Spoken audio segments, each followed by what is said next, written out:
1581 Kekhawatiran tersembunyi, 15. Gu Qingqing masih sedikit bingung, dia tidak tahu apa yang sedang dia bicarakan. Apa maksudmu, senior? Apa maksudmu? Leng Xicheng tersenyum menghina, mundur, dan menarik wanita itu dengan kuat ke arahnya. Gu Qingqing tidak bisa berdiri dengan kokoh.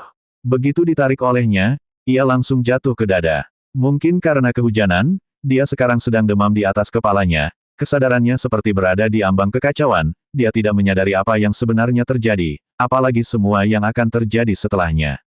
Berpura-pura apa? Leng Xicheng meringkuk, menekuk sudut bibir, tertawa menghina, dan memegang tangannya lebih erat.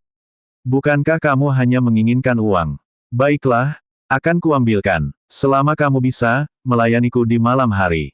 Setelah mengatakan itu, dia menariknya ke dalam rumah. Petik 2. Baiklah, Gu Qingqing terseret olehnya hingga terhuyung-huyung dan hampir jatuh ke lantai. Ini adalah pertama kalinya dia menyebut namanya di kota Lengxi. Tangannya terlalu kuat, seperti kabel besi, mengikat ikatan tangan dengan kuat, dan menariknya dengan kuat, membuatnya hanya bisa mengikuti dan mengikuti langkah-langkahnya. Oke, ujung hidung Leng Xicheng bersinar dingin, dan matanya bahkan lebih marah. Kekuatan telapak tangan semakin besar, bahkan ketika dia melihat ke belakang, dia bisa melihat memar pada pergelangan tangan putihnya. Gu Qingqing tercengang. Ia tidak tahu apa yang terjadi, tetapi secara tidak sadar ingin melawan kekuatan. Dia menggunakan tangannya untuk menahan pintu di koridor ke kamar tidur. Telapak tangannya memegang erat-erat, mencoba menggunakan kekuatan pintu untuk menghentikan nasibnya yang diseret. Leng Xicheng menarik beberapa kali tanpa hasil. Ia menoleh dengan mata merah dan melihatnya memeluk pintu dengan erat. Dia tetap memutar dan menolak, bahkan matanya mulai bingung, terkejut, dan menolak saat ini. Kenapa dia lebih suka mencari pria lain daripada mengusirnya? Api di mata Leng Xicheng semakin membara. Ia hanya menoleh, lengan lainnya menyilang ke pinggangnya, lalu dengan kuat menggendongnya dan membawanya ke kamar tidur. Bahkan Gu Qingqing yang awalnya sedikit bingung, juga seperti menyadari sesuatu, dan ada sedikit rasa takut dalam suaranya. Dingin, tolong lepaskan aku. Leng Xicheng sama sekali tidak memedulikannya. Ia langsung mendorongnya ke ranjang dengan kuat, lalu menekannya. Kedua tangan menggenggam tangan dan menekannya dengan erat di kasur. Dia melihat Gu Qingqing yang berjuang mati-mati untuk menggeliat, seperti ikan yang bernafas. Ia tidak mau menghadapi takdir dibantai. Ia menendang kakinya, menggeliat tubuhnya, dan tangannya berjuang untuk meninggalkan ikatannya. Gu Qingqing juga baru pertama kali bertemu kekuatan seperti ini, ia benar-benar ketakutan. Bahkan untuk pertama kalinya, dia tidak memiliki kekerasan, ketegasan, dan pembohong seperti sekarang ini. Bahkan jika dia tidak tahu apa yang dia pikirkan saat ini, dia mungkin tahu apa yang dia pikirkan dan berjuang untuk memohon ampun. Senior Leng, bukan itu maksudku, kecewa. Baiklah aku. Bukan begitu, apa maksudnya? Bukankah kau menginginkan uang? Leng Xicheng bahkan lebih marah hingga dadanya hampir meledak, tapi suaranya menjadi semakin tajam. Petik 2. Kenapa? Bukankah kamu mengatakan bahwa kamu bisa melakukan segala cara untuk mendapatkan uang? 1582 Kekhawatiran tersembunyi, 16. Kenapa? Dia bahkan mencari cara untuk mencari Mo Dongyang, bahkan mencari beberapa orang lagi untuk menyelesaikan masalah. Dia sudah memikirkan cara ini. Apakah dia begitu tidak suka dengannya? Dia bilang ingin mencari cara, tapi dia tidak ingin diperlakukan seperti ini. Terutama, dia orang yang telah dia sukai selama 7 tahun. Pada saat ini, sepertinya dia merobek semua mantel dingin, tajam dan acuh tak acuh menyukai tubuhnya dan kembali ke sifat binatang buas. Aku tidak mau. Dia berusaha keras untuk melawan Leng Xicheng. Jika memang seperti biasanya, mungkin Leng Xicheng tidak akan begitu impulsif. Bahkan jika dia mendengar pernyataan Gu Qingqing, dia harus menoleh untuk mencari Mo Dongyang untuk memverifikasi. Namun, keluarga Leng mengalami beberapa krisis hari ini. Ia hanya bisa tidur selama 1 atau 2 jam sehari, dan ia sudah berada di ambang kelelahan. Selain itu, pada pagi hari keluarga Su hampir mencapai wajahnya ke lantai. Leng Xicheng adalah orang yang sangat bangga. Setelah dibatalkan pernikahannya, ia harus datang untuk menemani sekelompok Zula di generasi kedua malam ini. Ini adalah hal yang tidak terbayangkan di masa lalu. Tetapi bahkan jika itu adalah hubungan, dia juga mendengar suara yang tidak harmonis. Ada leluhur generasi kedua yang berjanjinya. Keluarga Leng sudah hampir selesai, dan dia masih datang ke antara kita untuk bermimpi pura. Dan pada saat ini, dia bertemu Gu Qingqing lagi, dan kata-kata ibunya. Ditambah dengan masalah Gu Qingqing dan Ni Zining yang dibongkar, Gu Qingqing memang telah mengganggunya, dan Gu Qingqing terus menunjukkan bahwa ia tidak terlalu dekat dengan dirinya. Rasa bersalah, kelelahan yang ekstrim, dan rasa marah yang ekstrim, ditambah dengan perlawanan Gu Qingqing saat ini, semua akal sehatnya langsung terbakar habis. Semakin dia memberontak, semakin dia tidak ingin melepaskannya. Bahkan seluruh tubuhnya menekan selangkangannya yang sangat gemuk, membuatnya tidak bisa bangkit, melepaskan tangan, dan menarik pakaiannya dengan kuat. Kamu tidak mau apa? Berpura-pura apa? Aku bukannya tidak pernah tidur denganmu. Kamu ingin uang? Aku akan memberikannya padamu. Gu Qingqing benar-benar terkejut karena ditarik olehnya. Dia belum pernah melihat kota Lengxi seperti ini, seperti binatang buas dan seperti tiran. Api hantu yang melompat-lompat di matanya seolah bisa membakarnya. Aku tidak mau, aku benar-benar tidak mau. Baiklah, dia tidak ingin diperlakukan seperti ini, apalagi pelaku kekerasan seperti ini adalah Leng Xicheng. Penolakan dan perlawanannya semakin membangkitkan kemarahan Leng Xicheng. Bibir tipisnya merobek bibir tipisnya. Kancing di kemejanya dengan kuat dirobek olehnya, dan beberapa kancing pun langsung terbuka. Gu Qingqing merasa kedinginan di depannya. Mungkin karena suhu tubuhnya yang tiba-tiba ini membuatnya merasa sangat marah. Ia juga merasa matanya memerah. Ia tidak tahu dari mana datangnya keberanian itu. Ia berusaha menegakkan tubuh bagian atas, lalu melemparkannya dengan tangan. Plak, tanda seru. Sang Xia menamparkan wajah Leng Xicheng dengan keras, dan poninya melayang ke samping. Mo Faiyuyan, bahkan jika dia terlihat tertidur, masih memiliki garis yang paling sempurna. Suasana di dalam ruangan menjadi sunyi. Ia dan Leng Xicheng sama-sama berhenti bergerak, dan hanya ada dua orang di udara yang bernapas berat.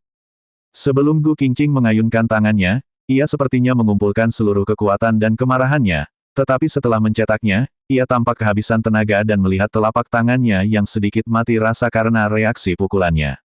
Kenapa dia? Kau memukul Leng Xicheng. 1583 kekhawatiran tersembunyi 17. Sedangkan Leng Xicheng yang berdetak, keburukan di wajahnya juga tampak menghilang dalam sekejap. Matanya perlahan melayang, pupil matanya sangat mengecil, seperti ular di malam gelap, dan si bayangan surat ular yang akan mati. Apa kamu sudah berasumsi dengan jelas? Suaranya kembali ke posisi Leng Rui yang seperti es. Kamu bisa pergi, tapi setelah meninggalkan pintu ini, belum tentu ada orang yang mampu membayar 1 juta yuan. Kau ingin melihat keluargamu hancur, kau bisa keluar sekarang. 1 juta, murid Gu Qingqing tiba-tiba menyusut. Awalnya dia masih ingin bertarung, tetapi mendengar kalimat ini, seperti kutukan yang menempel di kepalanya, yang membuatnya kehilangan semua kekuatan perlawanannya. Leng Xicheng memandangnya dengan tenang, melihat matanya yang kehilangan cahaya perlawanan.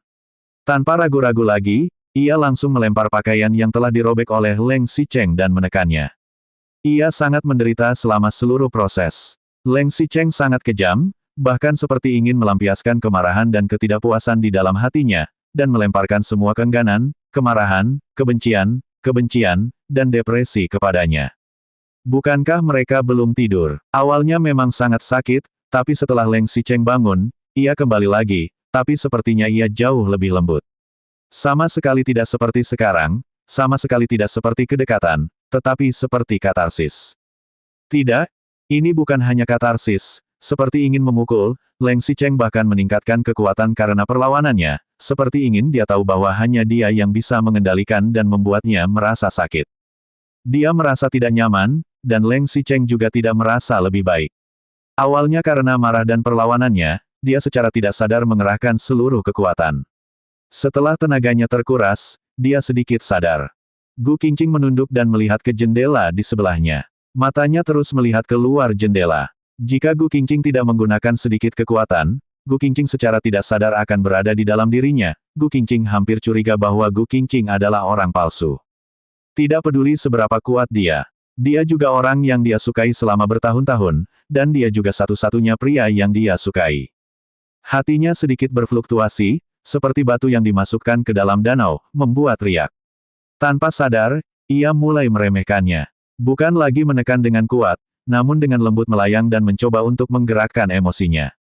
Kerja kerasnya juga tidak sia-sia. Benar saja, Gu Qingqing bereaksi dengan cepat. Ia menoleh dan memandangnya. Mereka saling berhadapan. Karena suasana hati mereka sebelumnya telah terlepas, kini mereka berdua menjadi tenang. Leng Xicheng juga merasa sedikit malu. Ia menatap matanya dan sedikit menundukkan kepalanya untuk mencium bibirnya.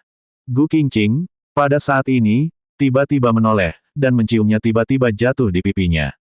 Penyesalan dan kelembutan di hati Leng Xicheng telah dibuang ke Samudra Pasifik setelah kepalanya menoleh. Kenapa? Dia tidak ingin bermesraan dengannya, bahkan tidak ingin berciuman. Dia merasa bahwa ciuman itu dimiliki oleh dua orang yang saling mencintai. Apakah dia tidak pantas? Dia tidak pantas, lalu siapa yang pantas? Ni Zining, atau yang lainnya? Leng Xicheng mencubit dagunya, memutar kepalanya dengan keras, menggigitnya dengan keras, dan gigi tajamnya seperti vampir, menembus kulit bibirnya. Pada saat yang sama, dia dengan keras menembus gigi yang tertutup, dan napas berdarah mengalir masuk. Tidak ingin dia mencium. Dia ingin mendekat dengan kuat. 1584 Kekhawatiran tersembunyi, 18. Aura berdarah tiba-tiba menyebar ke mulut. Dia ingin melawan. Semakin melawan, semakin kuat cengkeramannya mencubit dagunya. Tangan lainnya menekan pinggangnya, tubuhnya menekan tubuhnya dengan erat, mengendalikan semua perlawanannya. Dia tidak suka dia mendekat, kan? Tetapi dia ingin mendekat, hanya untuk memikirkan siapa orang yang memilikinya. Secercah darah tidak hanya tidak menghentikan serangannya, tetapi juga seperti binatang yang mencium kelezatannya, tidak hanya tidak membiarkannya mundur, tetapi juga merupakan rangsangan yang kuat. Tidak senang dengan uang itu, apalagi yang dia inginkan. Ingin menjaga tubuh Ni Zining seperti batu giok, atau lebih suka pria lain daripada dia. Sayangnya, dia sama sekali tidak memiliki hak untuk memilih. Entah itu perasaannya atau hukumannya, itu hanya bisa diterima. Ia hanya memiliki satu pengalaman dengan Gu Qingqing sebelumnya, saat itu ia terlalu banyak minum anggur, dan ia tidak memiliki banyak pengalaman pria dan wanita. Namun, kali ini, meskipun dia telah menyebabkan banyak masalah karena perlawanannya, pria itu mendambakan perasaan ambiguitas semacam ini, dan rasa kontrol psikologis dan pencapaian benar-benar melampaui segalanya. Rasa sakit di tubuh Gu Qingqing bukanlah apa-apa, kuncinya adalah rasa sakit di jantung. Jelas-jelas dia adalah orang yang paling disukainya, jelas-jelas mereka berdua sedang melakukan hal yang paling dekat, kenapa dia tidak merasa sedikit pun bahagia. Sakit sekali. Dia ingin menyebutkannya. Dia sudah tidak ingin melawan, dia hanya ingin dia lebih pelan dan lebih ringan. Tetapi, Leng Xicheng hanya bisa menekan tombolnya dengan erat, dan hanya bisa mengeluarkan suara protes. Huhuhu. Ia ingin sedikit mendorongnya, tetapi Leng Xicheng berhenti dengan kuat, memegang pergelangan tangan dan menekannya ke sisi otak, sama sekali tidak membiarkan dirinya menolak. Entah sudah berapa lama, akhirnya, ketika dia merasa sudah mati sekali, akhirnya dia berhenti. Pria itu sedikit mengangkat kepalanya, dan tiba-tiba kepalanya tiba jatuh di bantal. 4 tatapan saling berhadapan, 2 orang bernapas, tetapi ia hanya melihat ketenangan dan ketidakpedulian di mata Leng Xicheng, serta kekuatan dan penghinaan yang meremehkan. Tidak ada yang lebih membuatnya khawatir daripada merendam ini. Keduanya membayangkan saling berhadapan, tidak ada yang berbicara, hanya suara AC yang perlahan memberikan angin. Meskipun keduanya begitu dekat, dia merasa jarak antara keduanya semakin jauh dan jauh. Mungkin dia khawatir dengan kekuatannya lagi. Ketika Leng Xicheng ingin memerintahkannya dan mengucapkan 2 patah kata kepadanya, ia mengulurkan tangan dengan lembut untuk mencegahnya menekannya. Tindakan sederhana seperti itu membuat kota Leng Xi menjadi marah. Dia tiba-tiba bangkit, langsung mengambil pakaiannya dan meninggalkannya di belakang. Gu Qingqing terkejut, ia memeluk selimut dan melihatnya. Leng Xicheng baru saja akan bangun, bel pintu berbunyi. Keduanya berhenti sejenak, kemudian Leng Xicheng mengenakan celana panjang dan mengenakan kemeja sesuai keinginannya. Tanpa mengancingkan kancing, ia langsung turun dari tempat tidur dan berjalan. Di depan pintu ada pelayan kamar, pelayan itu berdiri di depan pintu sambil memegang baju. Petik 2 titik titik titik. Tamu, ini baju yang kamu inginkan. Dia takut Gu Qingqing akan kedinginan karena hujan, jadi dia membantu Gu Qingqing mendapatkan 1 set pakaian. Bagus juga, lagi pula pakaiannya baru saja dirobek olehnya. Leng Xicheng mengambil dengan wajah dingin, lalu menutup pintu dengan keras. Leng Xicheng berjalan kembali dengan membawa pakaian, melemparkan pakaian itu ke tempat tidur, kemudian mengeluarkan dompet dari saku jaketnya, mengeluarkan kartu, dan melemparkannya ke tubuhnya. 1585 kekhawatiran tersembunyi, 19. Gu Qingqing baru saja duduk sambil memeluk selimut. Ia baru saja bangun dan kehilangan pakaiannya. Dia membuka pakaiannya dan duduk. Dia melihat kartu emas itu dilemparkan ke mahkota, lalu dia terpental lagi dan jatuh ke pakaian di depannya. Saat melihat kartu itu, dia tercengang, seolah-olah kepalanya tersambar petir, bahkan dia tidak berani berpikir. Ini, apa ini? Leng Xicheng tidak mengangkat kepalanya, ia dengan santai mengancingkan kancing bajunya, suaranya dingin, kodenya 123.456, aku akan menelepon 1 juta nanti. 1 juta. Mendengar suara Leng Xicheng, ia tiba-tiba merasa kedinginan. Dari kulit, pembuluh darah, hingga setiap jengkal tulang, ia membeku menjadi es. Dia tidak menunduk untuk mengambil kartu bank itu, tetapi mengangkat kepalanya dan bertanya dengan sedikit tidak percaya. Apa ini? Sepertinya itu yang kamu inginkan. Setelah Leng Xicheng berbicara, kemeja itu sudah dikancing. Ia merapikan kerah mansetnya dan berkata dengan ringan. Aku sudah membayar. Boom! Kata-kata itu membuat Gu Qingqing masuk ke dalam neraka. Disertai dengan gemuruh langit di luar, mereka langsung menyerang jantungnya. Sebelumnya, Ibu Suri Zhen datang untuk memberikan cek. Selain marah dan konyol, dia tidak memiliki banyak perasaan lain. Tetapi Leng Xicheng tidak hanya marah, tetapi juga merasa sedih dan sedih dari dalam hatinya. Dia menyukainya, disuguhi dan diperlakukan dengan kasar olehnya juga membuatnya merasa tidak nyaman, tetapi dia sama sekali tidak merasa seperti itu. Ini seperti barang yang akan dibayar setelah dikonsumsi. Dia meminta untuk meminjam uang, tapi dia menjualnya. Gu Qingqing meraih kartu bank dengan marah dan meremasnya erat-erat di tangannya. Ia sangat ingin melemparkan kartu yang ringan tapi berat ini miliknya. Leng Xicheng meliriknya dengan tenang, dan sudut bibirnya tersenyum menghina. Kenapa? Tidak mau. Kau pikir ini murah? Kau ingin aku membayar lebih? Oke, nanti aku akan menelepon 1 juta lagi, termasuk pembayaran terakhir. Leng Xicheng. Gu Qingqing menyebut namanya satu persatu, matanya penuh dengan kemarahan dan penghinaan. Ia sangat ingin memecahkan kartu ini dan membuangnya. Atau kamu mau berpura-pura? Leng Xicheng mengenakan pakaiannya, ekspresinya semakin acuh tak acuh. Petik 2 titik titik titik.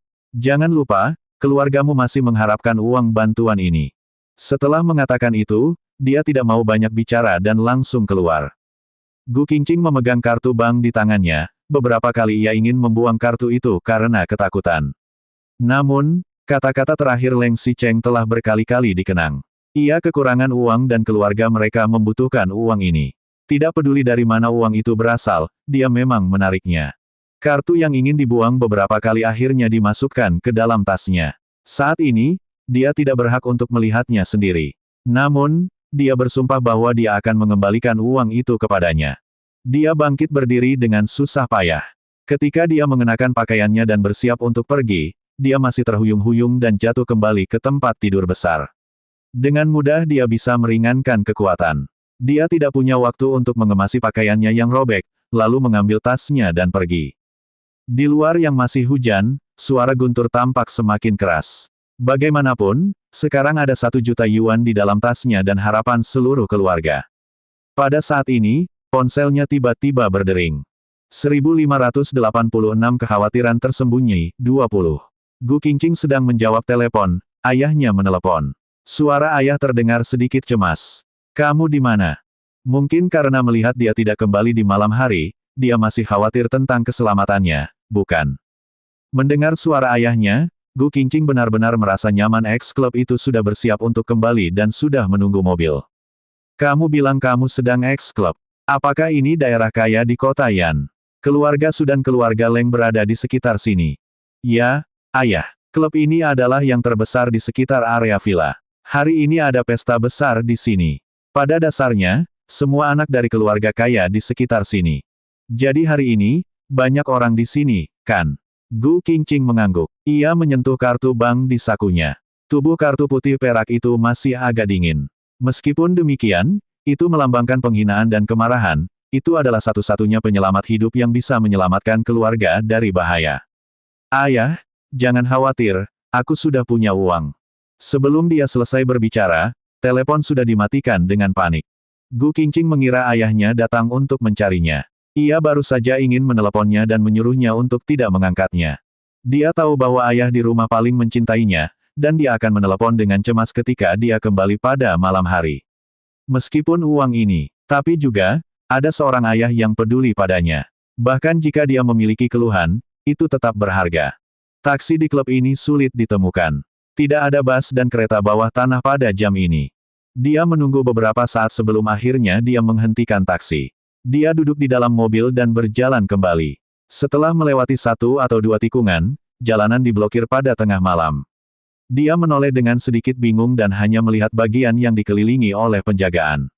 Sebuah mobil mewah sepertinya menabrak seseorang dan berhenti di samping. Lalu, polisi lalu lintas sibuk, dan ada ambulans. Suara Didi, mengemudi. Hujan, dan noda darah di tanah juga dibersihkan oleh hujan. Suatu malam, saya tidak tahu siapa yang mengalami kecelakaan mobil di sini. Dia tidak terlalu menyarankan dan pulang ke rumah dengan mobil.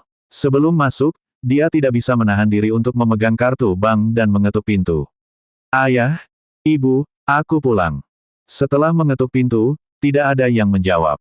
Gu Qingqing agak aneh. Ia mengira ayah dan ibunya bertengkar karena perang dingin. Tidak ada yang membuka pintu ke arahnya, dan tanpa banyak berpikir, ia mengeluarkan kunci dan berjalan masuk. Pintu terbuka, lampu masih menyala, dan ruangan berantakan. Jelas, ketika ibu baru saja mampir untuk meminta bantuan, dia benar-benar diancam lagi. Ayah, ibu, kakak, aku pulang. Dia merasa agak aneh, dia berputar di dalam rumah tapi tidak melihat mereka. Apakah dia ditangkap oleh rentenir itu? Setelah berputar, tidak ada respon yang sama sekali. Dia bahkan lebih aneh lagi. Dia ingin menelepon ayahnya dan mengambil ponselnya, tetapi telepon berdering. Dia menjawab telepon dengan bingung. Di ujung telepon ada tangisan ibu. Setelah mendengar beberapa kata, tangannya menjadi longgar dan ponselnya tiba-tiba terjatuh ke lantai. Dia hampir tidak bisa mendengarkan. Dia berlari keluar dan merebut mobil orang yang lewat di pinggir jalan dan membangun rumah sakit dengan panik. Dia masuk ke koridor ruang gawat darurat. Sebelum dia sampai, dia mendengar tangisan sedih ibu dari perpisahan. Ruang gawat darurat tertutup dan Leng Xicheng, yang berdiri di depan ruang gawat darurat. 1587 Kekhawatiran tersembunyi, 21. Sebelum dia bisa bereaksi, lampu merah menyala di ruang operasi tiba-tiba padam, dan kemudian pintu tertutup didorong terbuka. Dokter dan perawat menenangkan kepala dengan menyesal dan meluncurkan kasur rumah sakit. Orang di atas menutupi kain putih. Hampir saat kasur rumah sakit didorong keluar, ibu yang duduk di baris pertama mulai menangis. Kakaknya yang biasanya ceroboh juga memindahkannya ke kasur rumah sakit dan mulai menangis. Apa yang terjadi? Apa yang terjadi? Kenapa dia sama sekali tidak mengerti? Dia masih sedikit terhuyung-huyung. Dia berjalan 2 langkah ke depan, tapi kakinya tidak bisa menopang tubuhnya dan duduk miring di kursi di sebelahnya. Kakak menangis setengah menangis, tiba-tiba teringat sesuatu. Ia berbalik dan meraih Leng Xicheng yang berdiri di samping, seperti orang kayu, lalu menggenggam tangannya dengan erat. Kembalikan ayahku, kembalikan ayahku.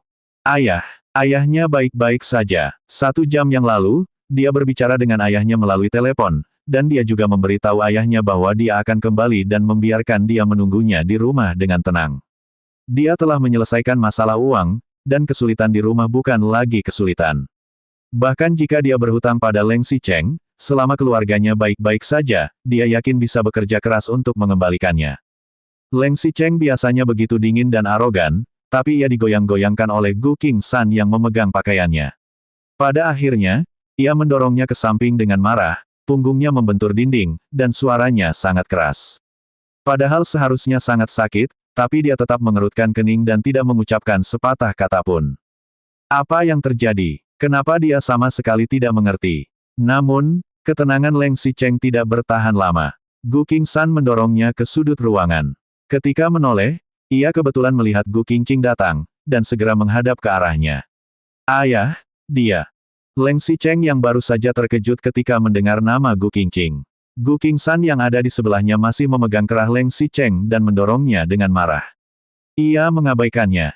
Dia bahkan tidak berani melihat matanya, juga wajahnya. Ia melihat takut akan kebencian dan kebencian di wajahnya. Namun tidak, Gu Qingqing tidak memandangnya sama sekali, semua matanya tertuju pada kasur rumah sakit itu. Dia suatu ketika dan berjalan ke depan. Ketika dia akan berjalan ke depan kasur rumah sakit, kakinya lemas dan hampir jatuh. Dia berdiri di tepi kasur rumah sakit. Dia berusaha untuk berdiri, lalu mengulurkan tangan yang gemetar dan membuka kain putih untuk menutupi wajahnya. Di bawah kain putih itu, wajah pucat ayah yang terhempas itu tiba-tiba muncul di depannya. Ibu yang ada di samping masih menangis, Gu Qingsan masih menggeram. Kamu, semua karena kamu. Kau kembalikan nyawa ayahku. Koridor di sebelahnya masih sangat bising. Meskipun sudah pagi, banyak orang yang datang dan pergi dari ruang gawat darurat. Ada kerabat di sekitar dan kepala Gu Qingqing bergemuruh, tetapi otaknya kosong. Qingqing, ayahmu sudah pergi. Wu Waimei meraih lengannya dan menahannya. Dia menutup kembali kain putih itu dengan tenang, lalu menoleh untuk melihat ibunya yang menangis. Kenapa dia menangis? Ini sama sekali bukan ayah. Dan juga abang yang di samping meraung, kamu salah, teriak ia. Padahal ayah sudah meneleponnya, tapi ayah masih baik-baik saja. 1588 Kekhawatiran tersembunyi, 22. Ayah dibunuh oleh ini. Gu Qingsan juga menunjuk Leng Xicheng dengan marah. Bahkan ketika kemarahannya melonjak, ia meninju wajah Leng Xicheng. Leng Xicheng lengah dan mundur beberapa langkah dengan berjalan, bahkan ia harus menopang tangannya di dinding untuk mempertahankan tubuhnya. Tapi dia tidak punya waktu untuk mengurus tubuhnya, matanya masih menatap Gu Qingqing yang berdiri di samping dengan khawatir. Dibunuh. Siapa yang mati? Ayah masih hidup. Dia baru saja mengatakan akan menjemputku dan akhirnya aku meminjam uang. Bagaimana dia bisa mati? Gu Qingqing tidak percaya dengan ekspresi serius. Ia bahkan mendorong tangan Gu Qingsan dan mendorong kasur rumah sakit. Pria ini sama sekali bukan ayah. Di mana kau menemukan pria yang mengatakan itu ayahku? Dia bahkan sengaja memegang bahu ibunya. Mama, kenapa kamu menangis? Papa sedang menunggu kami di rumah. Ini palsu, ayo kita pulang. Setelah kembali, saya bisa melihat ayah saya. Dia tidak meneteskan air mata, bahkan wajahnya masih tersenyum. Ibu dan kakaknya masih menatapnya dengan curiga, tapi dia langsung bangkit dan berjalan ke pintu. Keluarganya agak bodoh, begitu juga Wu Waimei dan Gu Qingsan. Hanya Leng Xicheng yang melihat ekspresi tersenyum di wajahnya, hatinya terasa sakit. Ia akhirnya melangkah maju 2 langkah dan meletakkan tangannya di bahu Gu Qingqing. Gu Qingqing melihat pria itu muncul dan sepertinya menyadari sesuatu. Ia tidak ingin dia berbicara, seolah-olah takut jika Gu Qingqing berbicara, mimpinya akan hancur. Petik 2. Mengapa kamu menghalangiku? Aku ingin kembali. Gu Qingqing. Leng Xicheng yang tidak berbicara sepanjang malam hanya memanggil namanya dengan sia-sia. Gu Qingqing tidak bisa keluar, ia segera berkata dengan cemas. Aku ingin kembali ke ayahku, minggir. Rasa bersalah, dan penyesalan. Jika dia tidak pergi, dia tidak akan pergi, apalagi menabraknya, dan tidak akan terjadi hal-hal seperti ini. Qingqing. Leng Xicheng menghalangi tubuhnya dan memegang bahunya dengan kuat agar ia tidak bisa maju. Untuk apa kamu menghentikanku? Aku akan mencari ayahku. Leng Xicheng selalu menghalanginya, malah membangkitkan kemarahannya. Ia bahkan mulai menarik tangan Leng Xicheng yang ada di bahunya dengan kuat dan ingin mendorongnya menjauh. Leng Xicheng tidak akan memberikan kesempatan ini. Ia memegang bahunya dan mengendalikan perjuangannya dengan kuat. Kemudian, matanya menatap dengan tenang. Rasa bersalah, menyalahkan diri sendiri, rasa sakit, dan perasaan yang tak terhitung banyaknya. Pada akhirnya, hanya ada 3 kata. Maaf. 3 kata ini, seperti mencabut katup Gu Qingqing sekaligus. Dia seperti balon yang ditiup, dan jatuh dari surga ke neraka dalam sekejap. Ini tidak mungkin. Aku tidak percaya. Ia tiba-tiba menyingkirkan tangan Leng Xicheng dengan penuh semangat, dan matanya mencerminkan cahaya putus asa. Petik 2. Ayahku masih baik-baik saja, bagaimana dia bisa mati? Leng Xiaobeng, kau keterlaluan sekali. Dia tiba-tiba teringat sesuatu. Dia mengeluarkan kartu bank itu dari sakunya dan melemparkannya ke wajah pria itu dengan ganas. Pergi. Aku tidak berhutang apa-apa padamu. Keluar. Kartu bank itu tidak sakit di wajahnya, tetapi Leng Xicheng tiba-tiba merasa sakit karena pukulan ini. Ia tidak mengambil kartu itu, tetapi memegang pundaknya lagi. Meskipun suaranya tidak keras, ia mengucapkan kata pun. Maaf, ayahmu mengalami kecelakaan karena aku. 1589 kekhawatiran tersembunyi, 23. Setelah mengucapkan kalimat itu, dia masih menatap Gu Qingqing dengan serius. Gu Qingqing juga menatapnya, meski ada kesedihan di matanya, meski menyesal, namun tetap tegas, kata, suaranya tidak keras, dia hanya bisa mendengarkan sendiri. Maaf, hujannya terlalu deras, ayahmu tiba-tiba muncul, aku sudah kehabisan rem. Jika ingin mengambil tanggung jawab, aku bersedia menanggung semua tanggung jawab. Sebelum Gu Qingqing selesai berbicara, ia masih memandang dengan serius, seolah berharap Gu Qingqing akan mengatakan sesuatu. Dia juga sedang merawat, meski sedih, tapi dia tetap tegas. Ketika Gu Qingqing ingin berbicara dan membujuknya lagi, tiba-tiba matanya menjadi gelap dan tubuhnya menjadi lemas. Leng Xicheng segera mengulurkan tangan untuk memeganginya, dan berbisik di telinga dengan lembut. Ia tidak bergerak, dan jelas ia benar-benar pingsan. Leng Xicheng juga tidak memedulikan banyak hal. Ia langsung menggendongnya dan berjalan ke arah Bilili yang baru saja memeriksa tubuhnya Vip Bangsal.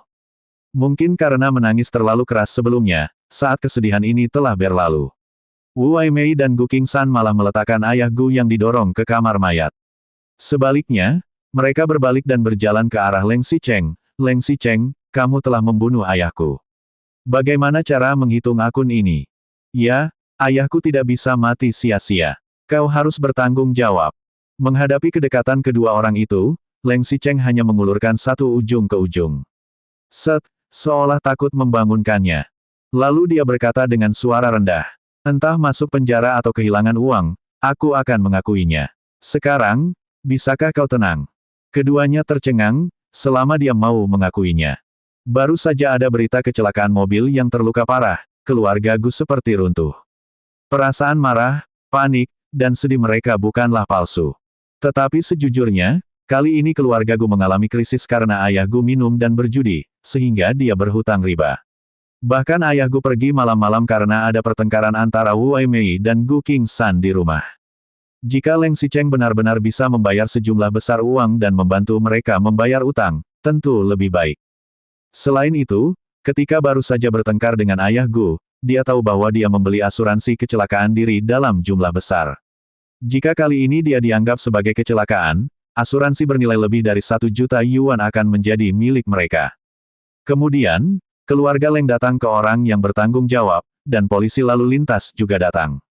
Menurut analisis awal kecelakaan yang dilakukan oleh polisi lalu lintas, tidak ada operasi ilegal seperti mengemudi dalam keadaan mabuk dan ngebut. Setelah kecelakaan itu, ambulans dan panggilan polisi menelepon untuk pertama kalinya dan membantu penyelamatan. Sebaliknya, alasan tanggung jawab adalah karena ayah Gu melanggar peraturan lalu lintas di malam hari. Selain itu, jalan Tianhelu licin dan bannya tergelincir. Kalaupun Leng Xicheng mau bertanggung jawab, ia hanya perlu membayar 10% dari tanggung jawab sesuai dengan prinsip peraturan lalu lintas untuk merawat pejalan kaki. Dengan kata lain, dia tidak perlu memikul tanggung jawab pidana apapun, paling banyak dia hanya perlu kompensasi sipil, dan jumlahnya tidak terlalu banyak. Wu Waimei dan Gu Qingsan tidak bisa menahan diri. Leng Xicheng tidak berbicara, jadi mereka harus mengumpulkan asisten dan pengacara keluarga Leng dan bertanya. Tidak penting apakah mereka masuk penjara atau tidak, kuncinya adalah kompensasi sipil. Dalam prosesnya, Leng Xicheng tidak mengucapkan kata pun dan diam-diam menjaga tempat tidur. Meskipun bukan tanggung jawabnya untuk membunuh ayah Gu, tapi hanya dia yang tahu. Dia yang menyuruh orang untuk merayu ayah Gu untuk berjudi. Dia yang menyuruh orang untuk meminjam uang darinya, hanya ingin keluarganya berhutang banyak uang. 1590 kekhawatiran tersembunyi, 24. Menggunakan uang ini untuk menghancurkan kedamaian dengan Ni Zining, dan kemudian meminta Su Zijin untuk memberitahu keluarga Ni tentang hubungan mereka dan meminjam uang, sehingga keluarga Ni bisa memisahkan mereka. Akhirnya, dia meminjamkan uang kepadanya sebagai penyelamat dan mengatakan kepadanya bahwa dialah satu-satunya orang yang bisa menyelamatkannya. Hanya saja, dia tidak menyangka bahwa setelah mengatur semua ini, keluarga Leng akan mengalami krisis besar yang belum pernah terjadi sebelumnya. Dia mendapat laporan keuangan yang buruk dan kerugian yang serius, dan investor menarik modalnya satu persatu. Bahkan mitra bisnis terpercayanya, keluarga Su, yang sekarang masih ada kontrak pernikahannya, pergi dan membatalkan pernikahan. Dia menelepon, dan kiri dan kanan rendah. Meskipun keluarga Ni berselisih dengannya sesuai jadwal, Ni Zining juga memutuskannya. Tapi Gu Qingqing sendiri tidak datang, dia juga merasa malu untuk menyerahkan uang itu kepadanya, kan? Ketika Gu Qingqing mencarinya malam ini, ia memang salah paham. Ia mengira Gu Qingqing datang untuk menghiburnya, tetapi tidak dirugikan demi uang. Meminjam uang saja, siapa tahu dia sudah menyiapkan beberapa tangan untuk. Ini adalah beberapa tangan untuk, dan sikapnya yang tidak berasumsi serius, benar-benar membuat marah. Dia melampiaskan emosinya seperti katarsis, selain dia, juga keluarga Su, mitra bisnis lainnya, dan juga khawatir dan tidak nyaman dengan situasi keluarga Leng. Tapi kadang-kadang, ketika Gu Qingqing merasa lega, ia masih memikirkan Gu Qingqing, tetapi ia bahkan harus menghindari dan tidak mau memberikannya. Jadi dia benar-benar gila dan putus asa. Dia melemparkan kartu bank padanya dan berbalik pergi. Sekarang pikirkan, seberapa besar hal itu bisa terjadi. Bukankah hanya meminjam uang? Bukankah dia tidak menyukainya? Hati aslinya ada di dalam Ni Zining. Dia tidak suka betapa normalnya, kenapa dia marah. Mengapa dia harus membiarkan emosi yang seharusnya tidak dikeluhkan darinya? Dia adalah seorang pria, bahkan jika dia dipaksa oleh tekanan dari luar hingga putus asa, apakah dia harus peduli dengan seorang wanita kecil, terutama satu-satunya wanita yang dia sukai? Jika dia tahu dia tidak akan mengemudi, tidak pergi, tidak marah padanya. Lebih awal, tidak akan berbohong kepada ayahnya untuk meminjam uang untuk memisahkan dirinya dan Ni Zining, dan tidak akan memprovokasi Su Zijin untuk mengungkap hubungan mereka di depan orang tua keluarga Ni. Meskipun kecelakaan itu mungkin bukan salahnya, tapi jika bukan karena dia menyuruh orang untuk merayu ayah Gu untuk berjudi, maka semua yang terjadi selanjutnya tidak akan terjadi. Dia adalah pembunuh ayahnya. Bahkan jika dia benar-benar pergi bersama Ni Zining, itu lebih baik dari sekarang. Mereka telah menjadi musuh, dan mereka akan memiliki nyawa ayah sepanjang hidup mereka di masa depan. Dalam hidup ini, aku khawatir dia tidak akan memaafkannya lagi. Leng Xicheng duduk di samping tempat tidurnya untuk waktu yang lama. Melihat dirinya yang sedang tidur mengerutkan kening, Leng Xicheng mengulurkan jarinya untuk dengan lembut merapikan lipatan alisnya. Tapi dia bisa menyembuhkan lipatannya, nyawa ayahnya, apa dia bisa menyelamatkannya? Gu Qingshan dan Wu Weimei masih berselisih dengan paralegal tentang penyelesaian kematian, apalagi setelah mereka mengetahui keluarga Leng mengalami krisis, dia juga memegang sedotan penyelamat, dia juga mengancam. Jika kita tidak memberikan jumlah yang memuaskan, kami akan membawa mayat ayah ke pintu keluarga Leng. Semua orang tahu itu. Ketika kesamaan itu terjadi, dia keluar dari kamar rawat inap. Menghadapi Gu Qingshan dan Wu Weimei yang bersemangat, suaranya tenang seperti mengucapkan sumpah abadi. Bagaimana jika aku menikahi adikmu? Selanjutnya bab 1591 kekhawatiran tersembunyi, 25.